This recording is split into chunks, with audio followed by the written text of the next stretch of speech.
Hello friends, स्वागत है आपका जीके गुरुजी क्लासेस के यूट्यूब चैनल पर। आज हम इस वीडियो में बात करेंगे राष्ट्रपति से संबंधित महत्वपूर्ण अनुच्छेद के बारे में। आपको जैसा कि पता है कि काफ़ी बार एग्जाम में सीधे पूछ लिया जाता है कि कौन सा अनुच्छेद है वो राष्ट्रपति के किस पावर से संबंधित है। तो सीधे प्रश्न आपके पूछ लिए जाते हैं। तो ये वीडियो आपके लिए काफ़ी इंपॉर्टेंट होगा, तो वीडियो को एंड तक जरूर देखेगा। साथ ही चैनल पर नए हैं तो चैनल को सब्सक्राइब जरूर कीजिएगा और वीडियो अच्छा लगे तो उसे लाइक शेयर जरूर करिएगा। चलिए शुरू करते हैं। आज का सबसे पहला अनुच्छेद है आपके अनुच्छेद 52। ये सारे अनुच्छेद है वो आपके राष्ट्रपति से संबंधित है। यानी अनुच्छेद 52 है वो आपके भारत का एक राष्ट्रपति होगा, इसके बारे में आपके बात करता है।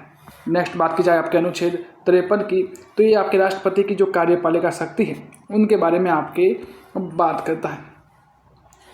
अगला हमारे पास अनुच्छेद 54 जो कि निर्वाचन के बारे में है। यानी कि आपके राष्ट्रपति है उसका निर्वाचन किस तरह किया जाएगा वो बारे में है। बाद में बात की जाए अनुच्छेद 55 की, तो अनुच्छेद 55 ये बताता है कि राष्ट्रपति का निर्वाचन तो होगा लेकिन वो किस प्रणाली के तहत होगा वो बारे में बताता है। यानी कि आपके राष्ट्रपति का चुनाव है वो आपके एकल संक्रमणीय गुप्त मतदान प्रणाली के द्वारा आपकी इनका चुनाव है वो आपके किया जाता है, जो कि आपके अनुच्छेद 55 में इसके बारे में उल्लेख आपके किया गया है।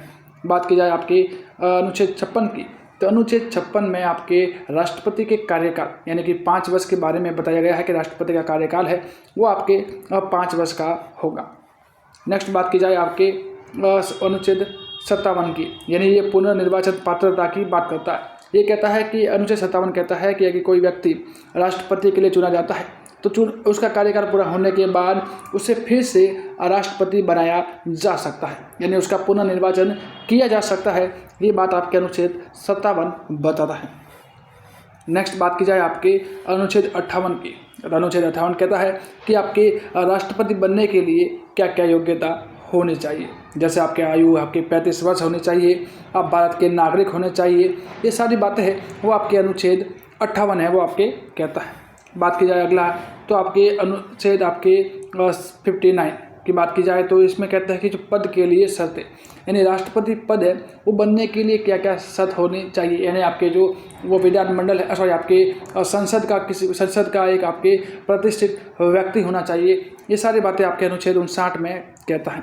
बात की जाए आपकी अगला है अनुच्छेद 60। तो अनुच्छेद 60 के बारे में बात की गई है कि आपके राष्ट्रपति की शपथ, यानी जब कोई व्यक्ति राष्ट्रपति के लिए चुना जाता है तो राष्ट्रपति को शपथ दिलवाई जाती है।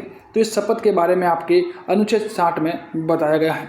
बात की जाए अगले अनुच्छेद 61 के बारे में, तो अनुच्छेद 61 आपके महाभियोग के बारे में बताता है। यानी कई बार ऐसा होता है कि आपके राष्ट्रपति हैं वो आपके संविधान का अतिक्रमण करना शुरू कर देता है, यानी कि संविधान की बातों को न मानना शुरू कर देता है। तो ऐसी स्थिति में उसको पद से हटाना यानी कि उसके खिलाफ महाभियोग लगाना, ये बात आपके अनुच्छेद 61 है वो आपके करता है। नेक्स्ट बात की जाए आपके अनुच्छेद 62 और 66 की बात की जाए तो ये आपके आकस्मिक रिक्तियों के बारे में आपकी बात है वो करता है।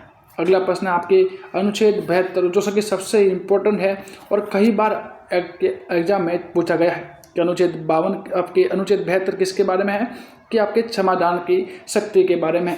यानी राष्ट्रपति ही एक ऐसा व्यक्ति है जो किसी व्यक्ति की मृत्युदंड को भी क्षमा कर सकता है। नेक्स्ट बात की जाए आपके अनुच्छेद 73 की, तो अनुच्छेद 73 है वो आपके संघ की जो कार्यपालिका की शक्ति है उसका विस्तार है के बारे में आपके बताता है कि आपके राष्ट्रपति की जो शक्ति है वो आपके कार्यपालिका के कहाँ तक है उसके बारे में हमें जानकारी अनुच्छेद 73 है वो देता है। बात की जाए अनुच्छेद 74 की, तो अनुच्छेद 74 है वो राष्ट्रपति के सलाह देने के लिए एक मंत्रिपरिषद होगा। ये बात बताता है क्योंकि हर काम राष्ट्रपति अपने मन से तो नहीं कर सकता, इसलिए उससे भी सलाह की आवश्यकता होती है। तो कहा गया है कि राष्ट्रपति की सलाह के लिए एक प्रॉपर मंत्रिपरिषद का गठन होगा। तो बात की जाए जो कि आपके अनुच्छेद 74 में बात है आपके लिखी गई है। अनुच्छेद बात की जाए अनुच्छेद 77 की, तो आपकी बात की जाए कि समस्त कार्य राष्ट्रपति के नाम से होंगे। बात की जाए कि देश में किसी भी प्रकार का कानून बनाना है, कानून को हटाना है या फिर अन्य कोई भी प्रकार का कार्य करना है वो सारे कार्य राष्ट्रपति के नाम से किए जाएंगे। अगला प्रश्न हमारे पास है कि अगला अनुच्छेद है अनुच्छेद 78 कि राष्ट्रपति को जानकारी देने के प्रधानमंत्री के कर्तव्य। बात की जाए तो प्रधानमंत्री जो भी कार्य करेगा उसकी जानकारी उसको राष्ट्रपति को भी देनी पड़ेगी। इसके बारे में आपके अनुच्छेद 78 में लिखा गया है। बात की जाए आपके अनुच्छेद 85 की, तो कि संसद का सत्र अवसान और विघटन करना, यानी राष्ट्रपति हैं वो संसद के सत्रों को बुला भी सकता है और साथ ही अगर आवश्यकता पड़े तो उस संसद के जो सत्र का आपके विघटन है वो भी कर सकता है। इसके बारे में अनुच्छेद 85 में लिखा गया है। बात की जाए आपके अगले अनुच्छेद की, तो अनुच्छेद आपके 87 कहता है कि राष्ट्रपति का विशेष अभिभाषण, यानी राष्ट्रपति के चाहे तो आपके लोकसभा और राज्यसभा या फिर दोनों को एक साथ बुलाकर अपना जो अभिव्यक्ति या फिर जो भाषण है वो दे सकता है। इसके बारे में अनुच्छेद 8 आपके 87 में कहा गया है। बात की जाए आपके अनुच्छेद 108 कहता है कि आपके संसद का संयुक्त अधिवेशन, यानी कई बार ऐसा होता है कि अलग अलग अधिवेशन चल रहे हैं तो राष्ट्रपति अपनी आवश्यकता के अनुसार उन दोनों सत्रों को एक साथ बुलाने की सब पावर है वो राष्ट्रपति के पास होती है, जो कि अनुच्छेद उसके 108 है वो ये पावर इसको देता है।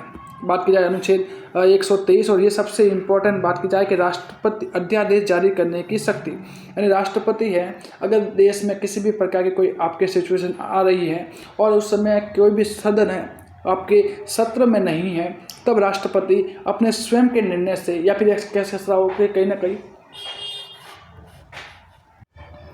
वही राष्ट्रपति अपने मत से यानी मंत्रिपरिषद के आदेश से आपके अध्यादेश जारी कर सकता है। बात की जाए अगले अनुच्छेद 352 की, तो ये आपके राष्ट्रीय आपातकाल की बारे में बात करता है। भाई अगर अनुच्छेद 356 की बात की जाए तो राज्य में इस राज्य विशेष में अगर कोई स्थिति बिगड़ जाती है तो राष्ट्रपति मंत्रिपरिषद के निर्णय पर या मंत्रिपरिषद की सलाह पर उसमें राष्ट्रपति शासन है वो लगा सकता है। और बात की जाए आपके अनुच्छेद 360 की, तो ये आपके वित्तीय आपातकाल के बारे में बात करता है। बात की जाए आपके जो वित्तीय आपातकाल है वो देश में अब तक कभी भी लागू नहीं हुआ, लेकिन सबसे अधिक बार लागू है वो आपके राष्ट्रपति शासन है वो लागू हो गया है। तो ये आपके राष्ट्रपति संबंधित सारे अनुच्छेद मैंने आपको बता दी है। वीडियो अच्छा लगा तो उसे लाइक जरूर कीजिएगा, इसमें कोई भी डाउट है आप कमेंट जरूर कीजिएगा और चैनल पर नए हैं तो चैनल को सब्सक्राइब जरूर कीजिएगा। तब मिलते हैं नेक्स्ट वीडियो में, तब तक के लिए धन्यवाद।